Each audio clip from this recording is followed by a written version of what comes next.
Thank you. So now we've talked a lot about our two-pronged approach, direct service and advocacy.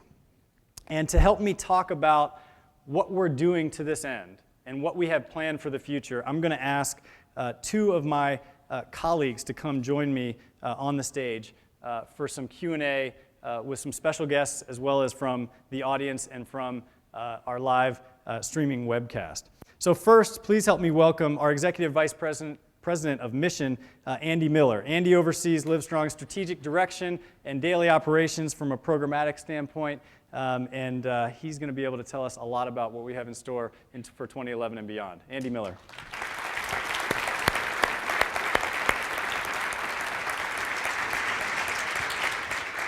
So as I mentioned, direct service is one of our main mission initiatives, and obviously on the other side, it's advocacy. How do people get engaged and take action that's meaningful in this fight? So I'm also going to ask our Executive Vice President of Advocacy and Engagement, Missy Douthit, to come join us on stage and answer some tough questions as well. Missy Douthit.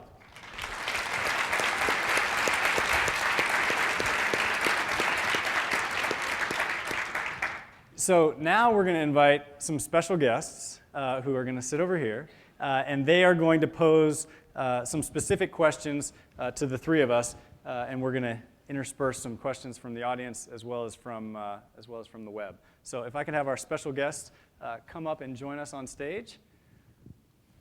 They're going to introduce themselves, so I won't steal their thunder, but all of them have been instrumental either in promoting and telling their personal story and or leading efforts within their community to combat this disease.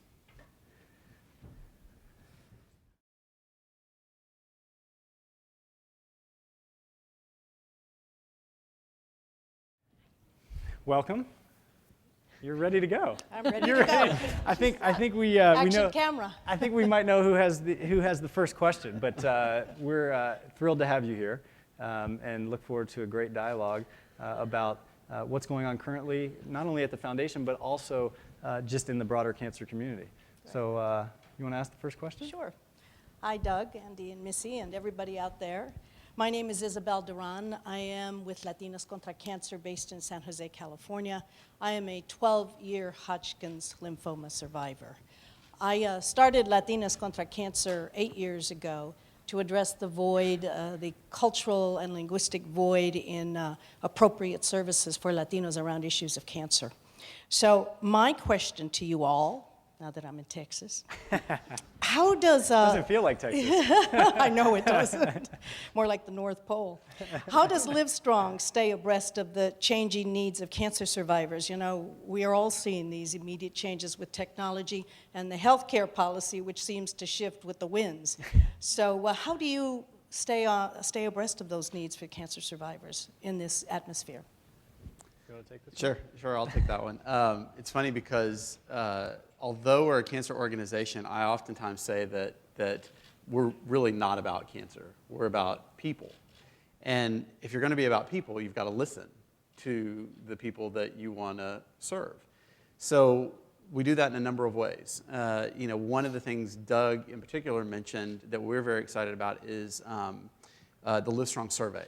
We started in a very formal way polling our constituents about 6 years ago and got some really fascinating information about what their lives were like post their cancer experience. And it just kind of energized us to really learn more and go deeper with them to better understand how we can meet their needs. So Doug had mentioned that we released a good bit of information that we collected through the Parade Magazine opportunity. And we are currently expanding the survey and recruiting anyone who's been affected by cancer to share their story with us. Because through that sharing, I think we're really going to be able to see where the gaps are, where the needs are, and how we can uniquely help meet those needs. We know we can't do it all, but in partnership and in listening with people who have been affected by cancer, we think that we can have a huge impact. Yeah, I mean, I think Andy answered the majority of the question, but I think it's an ongoing process, right? It's iterative. Yep. I mean, things change from day to day sometimes from a policy perspective. But also, I would just add that there are so many great organizations that are either starting up or who are filling a void or a niche. And so we see it as important to understand who's doing what. Because as the needs change, organizations have to be able to adapt and adopt new practices and programs. Yeah, I think all you have to do is look out at the audience to realize that we do very little by ourselves. Everything is in partnership with someone or other organizations. And you know, in listening to their perspectives and listening to where they think we need to go, it helps us to decide where we can leverage our resources and have the most impact. Next question. Okay. Hi, my name is Cheryl Pustai, and I am affiliated with the LiveStrong at the YMCA of Greater Syracuse. So in addition to physical activity programs, we have extended our services to offer free child care to cancer survivors so they're able to attend treatment in our community. So my question is, rather than us reinventing the wheel, what other programs exist that we could tap into so we're able to serve the cancer survivors in our community? Yep. So, can I just say something first Yeah, before sure. you do that? I probably shouldn't do that. But, Go right ahead. Do my job for me. I just want to tell you that the Y, as it's now called, I guess, with the new branding, has been such a phenomenal partner. And I think what you just mentioned in terms of offering additional services is exactly the reason why. Sort of constantly looking for what else can we do. And if you think about the why, I mean, the why is everywhere.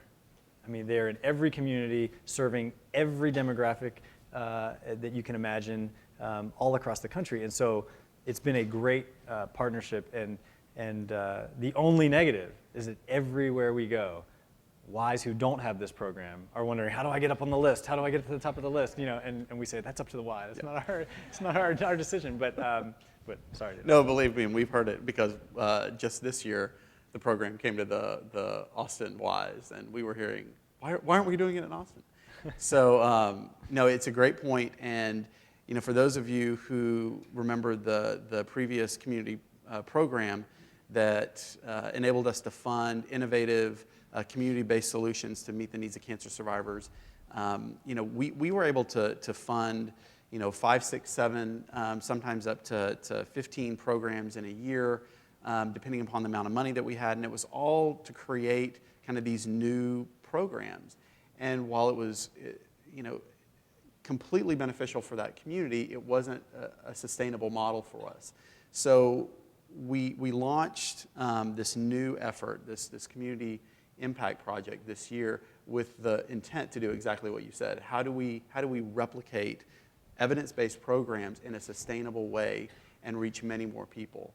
So one of the things that we did was looked at, one, programs that we had initially invested in that had grown and actually become evidence-based, you know, after being implemented for several years in the community, who had developed a model that with just a bit of seed funding and some purposeful training, other communities could take and implement, and once they did, immediately showed value for that community, and they would then become invested in sustaining that program in the long term.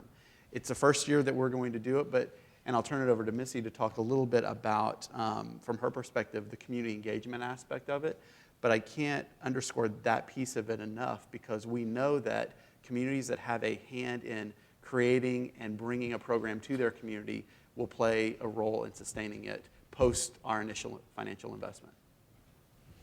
Yeah. I mean, I think from an engagement standpoint, one of the really exciting things that we saw from the Community Impact Project is 2 key takeaways. We were able to, for the first time, to really connect a key programmatic initiative to an online engagement initiative. And so it gave everyone a really tangible way to get involved and take an action. So by casting a vote, they could actually play a part in bringing a LiveStrong program to their community. So that was really a huge opportunity for us and a huge learn. And then secondly, the amount of people that we were able to add new to the LiveStrong mission that had never been exposed before, because one of the other successes was really activating each of those organizations to go and recruit people to vote to bring the program to their community. So it was really a two-pronged approach from an online engagement standpoint that worked really well, and it's something we really want to focus on moving forward on replicating that. And not to sound like the tourism board for South Dakota, but I will never forget when I heard that a program in South Dakota had over 5,000 votes.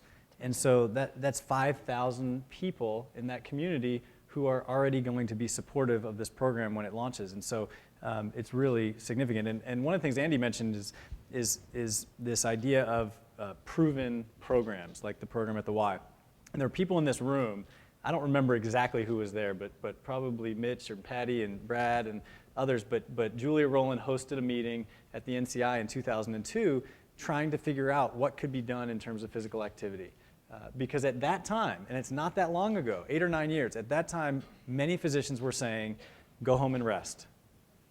And patients were doing it, and survivors were doing that. And what it was leading to was ultimately much more fatigue and psychosocial issues as well. And so to see that come full circle in only a matter of years and now be able to offer these programs is really, really awesome.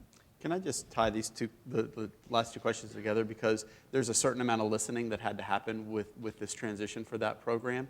And one of the things that we heard over and over again from many of the people in this room, as well as a number of our supporters who aren't, is how can I get a LiveStrong program in my community? And our previous model was based on a traditional grant application and review process where we could not dictate where that program went. It went to the best program that was presented.